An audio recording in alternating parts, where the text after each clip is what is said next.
Chapter 9. It was almost 6:30 when I got home. The rumble was set for 7, so I was late for supper, as usual. I always come home late. I forget what time it is. Darry had cooked dinner, baked chicken and potatoes and corn. 2 chickens because all 3 of us eat like horses, especially Darry.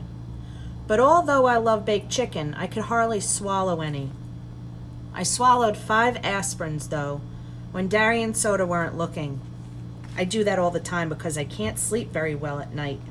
Darry thinks I take just 1, but I usually take 4. I figured 5 would keep me going through the rumble and maybe get rid of my headache. Then I hurried to take a shower and change clothes. Me and Soda and Darry always got spruced up before a rumble. And besides, we wanted to show those Socs we weren't trash, that we were just as good as they were. "Soda," I called from the bathroom, "when'd you start shaving?" "When I was 15, he yelled back. "When Darry?" "When he was 13. Why? You figuring on growing a beard for the rumble?" "You're funny. We ought to send you to the Reader's Digest. I hear they pay a lot for funny things." Soda laughed and went right on playing poker with Steve in the living room. Darry had on a tight black t-shirt that showed every muscle on his chest, and even the flat, hard muscles of his stomach. I'd hate to be the Soc who takes a crack at him, I thought as I pulled on a clean t-shirt and a fresh pair of jeans. I wished my t-shirt was tighter. I have a pretty good build for my size, but I'd lost a lot of weight in Windixville, and it just didn't fit right. It was a chilly night, and t-shirts aren't the warmest clothes in the world, but nobody ever gets cold in a rumble, and besides, jackets interfere with your swinging ability. Soda and Steve and I put on more hair oil than was necessary, but we wanted to show that we were greasers. Tonight we could be proud of it. Greasers may not have much, but they have a rep. That and long hair. What kind of world is it where all I have to be proud of is a reputation for being a hood and greasy hair? I don't want to be a hood, but even if I don't steal things and mug people and get boozed up, I'm marked lousy. Why should I be proud of it? Why should I even pretend to be proud of it? Darry never went in for the long hair. His was short and clean all the time. I sat in the armchair in the living room, waiting for the rest of the outfit to show up. But of course, tonight's the only one coming would be 2-bit. Johnny and Dallas wouldn't show. Soda and Steve were playing cards and arguing as usual. Soda was keeping up a steady stream of wisecracks and clowning, and Steve had turned up the radio so loud that it almost broke my eardrums. Of course, everybody listens to it loud like that, but it wasn't just the best thing for a headache. "You like fights, don't you, Soda?" I asked suddenly. "Yeah, sure," he shrugged. I like fights." "How come?" "I don't know." He looked at me puzzled. "It's action. It's a contest, like a drag race or a dance or something." "Shoot," said Steve. "I want to beat those Socs' heads in. When I get in a fight, I want to stomp the other guy good. I like it too." "How come you like fights, Darry?" I asked, looking up at him, and stood behind me, leaning in the kitchen doorway. He gave me one of those looks that hide what he's thinking. But Soda piped up. "He likes to show off his muscles." "I'm going to show 'em off on you, little buddy, if you get another mouth here." I digested what Soda had said. It was the truth. Darry liked anything that took strength, like weightlifting or playing football or roofing houses, even if he was proud of being smart too. Darry never said anything about it, but I knew he liked fights. I felt out of things. I'll fight anyone any time, but I don't like to. "I don't know if you ought to be in this rumble, Pony," Darry said slowly. "Oh no," I thought in mortal fear. "I've got to be in it." Right then, the most important thing in my life was helping us whip the Socs. Don't let him make me stay home now. I've got to be in it. "How come? I've always come through before, ain't I?" "Yeah," Darry said with a proud grin. "You fight real good for a kid your size. But you were in shape before. You've lost a lot of weight, and you don't look so great, kid. You've tensed up too much." "Shoot," said Soda, trying to get the ace out of his shoe without Steve seeing him. We all get tensed up before a rumble. Let him fight tonight. Skin never hurt anyone. No weapons, no danger. It'll be okay, I pleaded. I'll get hold of a little one, okay? Well, Johnny won't be there this time. Johnny and I sometimes ganged up on the big guy. But then Curly Shepherd won't be there either, or Dally, and we'll need every man we can get. What happened to Shepherd, I asked, remembering Tim Shepherd's kid brother. Curly, who was tough and cool, hard as nails. Tim in miniature. And I had once played chicken by holding out cigarettes' ends against each other's fingers. We had stood there, clenching our teeth and grimacing, with sweat pouring down our faces and the smell of burning flesh making us sick, even refusing to holler, until Tim happened to stroll by. When he saw that what we were really burning holes in each other, he cracked our heads together, swearing to kill both of us if we ever pulled a stunt like that again. I still have the scar on my forefinger. Curly was an average downtown hood, tough and not real bright, but I liked him. He could take anything. He's in the cooler, Steve said, kicking the ace out of Soda's shoe. In the reformatory. Again, I thought, and said, let me fight, Darry. If it was blades or chains or something, it'd be different. Nobody ever gets really hurt in a skin rumble. Well, Darry gave in, I guess you can. But be careful, and if you get in a jam, holler and I'll get you out. It'll be okay, I said wearily. How come you never worry about Soda Pop as much? I don't see you lecturing him. Man, Darry grinned and put his arm across Soda's shoulder. This is one kid brother I don't have to worry about. Soda punched him in the ribs affectionately. This kiddo can use his head. Soda Pop looked down at me with mock superiority, but Darry went on. You could see he uses it for one thing, to grow hair on. He ducked Soda's swing and took off for the door. Two-Bit stuck his head in the door just as Darry went flying out of it, leaping as he went off the steps. Darry turned, a somersault in midair, hit the ground, and bounced up before Soda could catch him. Well up, Two-Bit said cheerfully, cocking an eyebrow. I see we are in prime condition for a rumble. Is everybody happy? Yeah, I screamed Soda, and so he did a flying somersault off the steps.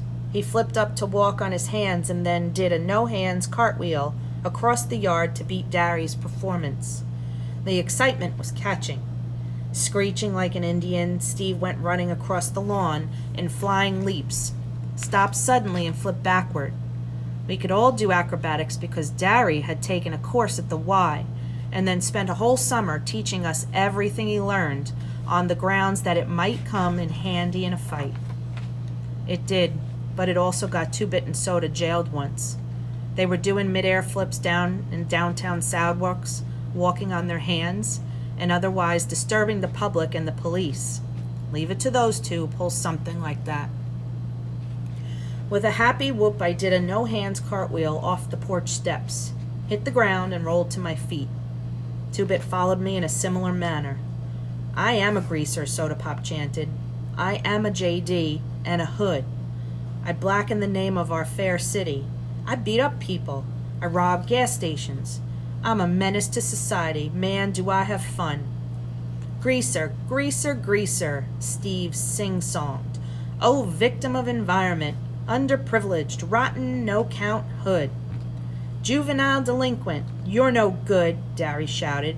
Get thee hence, white trash, Two-Bit said in a snobbish voice. I am a soch.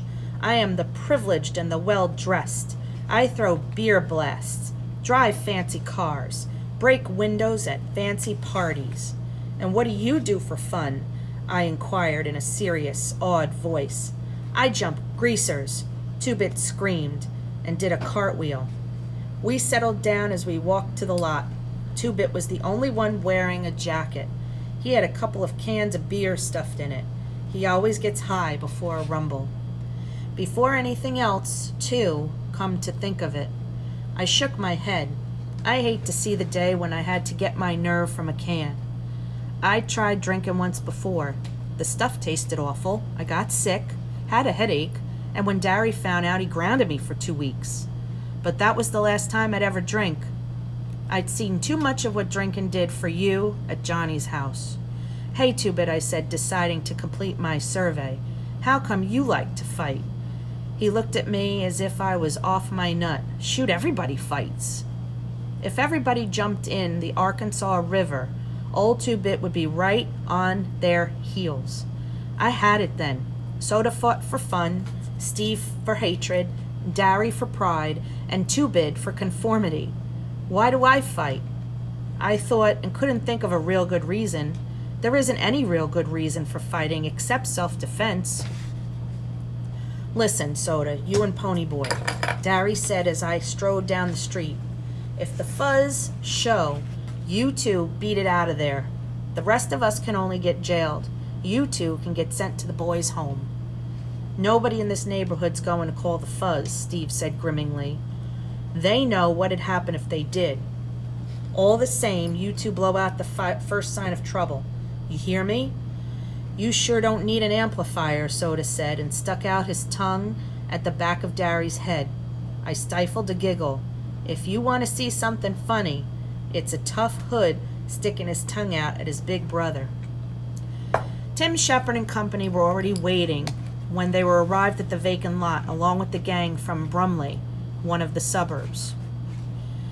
Tim was a lean, cat-like 18-year-old who looked like a model, J.D., you see in the movies and magazines. He had the bright, curly hair, smoldering dark eyes, and a long scar from his temple to his chin, where a tramp had belted him with a broken pop bottle. He had a tough, hard look on him, and his nose had been broken twice. Like Dally's, he smiled with grim and bitter. He was one of those who enjoy being a hood. The rest of his bunch were the same way. The boys from Brumley, too. Young hoods, who would grow up to be old hoods. I'd never thought about it before, but they'd just get worse as they got older, not better. I looked at Darry. He wasn't going to be any hood when he got old. He was going to get somewhere. Living the way we do would only make him more determined to get somewhere. That's why he's better than the rest of us, I thought. He's going somewhere, and I was going to be like him. I wasn't going to live in a lousy neighborhood all my life. Tim had the tense, hungry look of an alley cat. That's what he always reminded me of, an alley cat. And he was countlessly restless. His boys ranged from 15 to 19, hard-looking characters who used the strict discipline Tim gave out. That was the difference between his gang and ours. They had a leader and were organized. We were just buddies who stuck together. Each man was his own leader. Maybe that's what was why we could whip 'em. Tim and the leader of the Brumley outfit moved forward to shake hands with each of us, proving that our gangs were on the same side in the fight, although most of the guys in those two outfits were exactly what I'd like to call my friends. When Tim got to me, he studied me, maybe remembering how his kid brother and I played chicken. "You and the quiet black-headed kid were the ones who killed that Soch?" "Yeah," I said, pretending to be proud of it. Then I thought of Cherry and Randy and got a sick feeling in my stomach. "Good going, kid. Curly always said you were a good kid. Curly's in the reformatory for the next 6 months." Tim grinned ruefully, probably thinking of his round-neck, hard-headed brother. He got caught breaking into a liquor store, the little... He went on to call Curly every unprintable name under the sun. In Tim's way of thinking, terms of affection. I surveyed the scene with pride. I was the youngest one there. Even Curly, if he had been there, had turned 15, so he was older than me. I could tell Darry realized this too, and although he was proud, I also knew he was worried. Shoot, I thought, I'll fight so good this time he won't ever worry about me again. I'll show him that someone besides Soda Pop can use his head. One of the Brumley guys waved me over. We mostly stuck with our own outfits, so I was a little leery of going over to him. But I shrugged. He asked me to borrow weed. Then I lit up. "That big guy with y'all, you know him pretty well?" "I ought to. He's my brother," I said. I couldn't honestly say yes. I knew Darry as well as he knew me, and that isn't saying a whole lot. "No kiddin'. I got a feeling he's going to be asked to start the fireworks around here. He's a pretty good bopper." He meant rumbler. Those Brumley boys have weird vocabularies. I doubt if half of them can read a newspaper or smell much more than their names, and it comes out in their speech. I mean, you take a guy that calls a rumble bop action, and you can tell he isn't real educated. Yep, I said. But why him? He shrugged. Why anybody else? I looked our outfits over. Most greasers don't have a real tough build or anything. They're mostly lean and kind of panther-looking in a slouchy way. This is partly because they don't eat much, and partly because they're slouchy. Darry looked like he could whip anyone there. I think most of the guys were nervous because of those no weapons rule. I didn't know about the Brumley boys, but I knew Shepard's gang were used to fight with anything they could get their hands on. Bicycle chains, blades, pop bottles, pieces of pipe, pool sticks, or something even heaters. I mean guns. I have a kind of lousy vocabulary too, even if I am educated. Our gang never went in for weapons. We're just not that rough. The only weapons we ever used were knives, and shoot, we carried them mostly just for looks.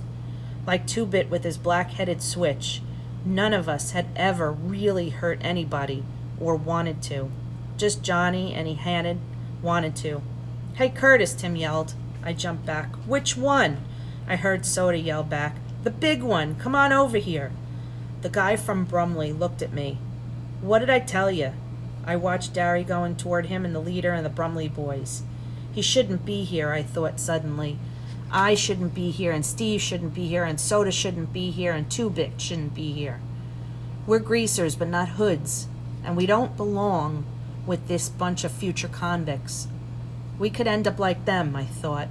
We could, and the thought didn't help my headache. I went back to stand with Soda and Steve and Two-Bit then, because the Socias were arriving, right on time. They came in 4 carloads and filled out silently. I counted 22 of them. There were 20 of us, so I figured the odds were as even as we could get them. Darry always liked to take on 2 at a time anyway. They looked like they were all cut from the same piece of cloth. Clean-shaven with semi-beetle haircuts, wearing striped or checkered shirts, with light red or tan-colored jackets, or Madras ski jackets. They could just as easily have been going to the movies as to a rumble. That's why people don't ever think to blame the Socias and are always ready to jump on us. We look hoodie, and they look decent. It could be just another way around. Half of the hoods I know are pretty decent guys underneath all that grease. And from what I've heard, a lot of the Socias are just cold-blooded mean. But people usually go by looks. They lined up silently, facing us, and we lined up facing them. I looked for Randy, but didn't see him. I hoped he wasn't here. A guy with a Madras shirt stepped up. Let's get the rules straight. Nothing but our fists, and the first to run, lose, right? Tim flipped away his beer can. You savvy real good. There was an uneasy silence. Who was going to start it? Darry solved the problem. He stepped forward, under the circle of light made by the street lamp. For a minute, everything looked unreal, like a scene out of a J.D. movie or something. Then Darry said, I'll take anyone. He stood there, tall, broad-shouldered, his muscles taut under his T-shirt and his eyes glittering like ice. For a second, it looked like there wasn't anyone brave enough to take him on. Then there was a slight stir in the faceless mob of Socias, and a husky blond guy stepped forward. He looked at Darry and said quickly, Hello, Darryl. Something flickered behind Darry's eyes and then were ice again. Hello, Paul. I heard Soda gave a kind of squeak, and I realized that the blonde was Paul Holden. He had been the best halfback of Darry's football team at high school, and he and Darry used to buddy around it all the time. He must be a junior in college by now, I thought. He was looking at Darry with an expression I couldn't quite place, but disliked. Contempt? Pity? Hate? All 3? Why? Because Darry was standing there representing all of us, and maybe Paul felt only contempt and pity and hate for greasers?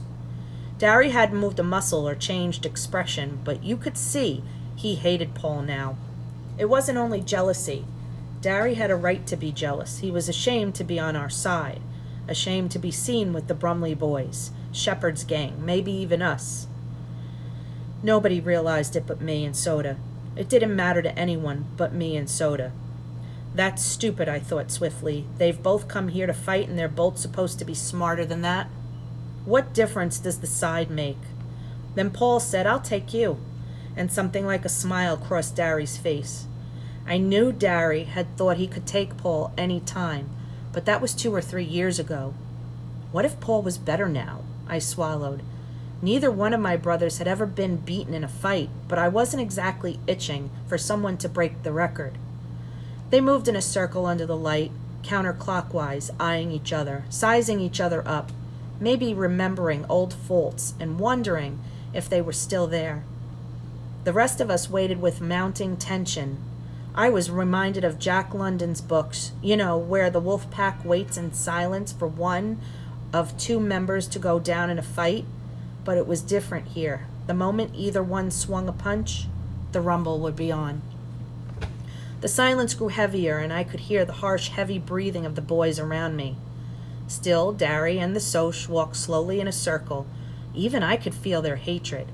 They used to be buddies, I thought. They used to be friends, and now they hate each other, because one has to work for a living and the other comes from the West Side. They shouldn't hate each other. I don't hate the Soches anymore. They shouldn't hate. Hold up, a familiar voice yelled. Hold it. Darry turned to see who it was, and Paul swung, a hard right to the jaw that would have felled anyone but Darry.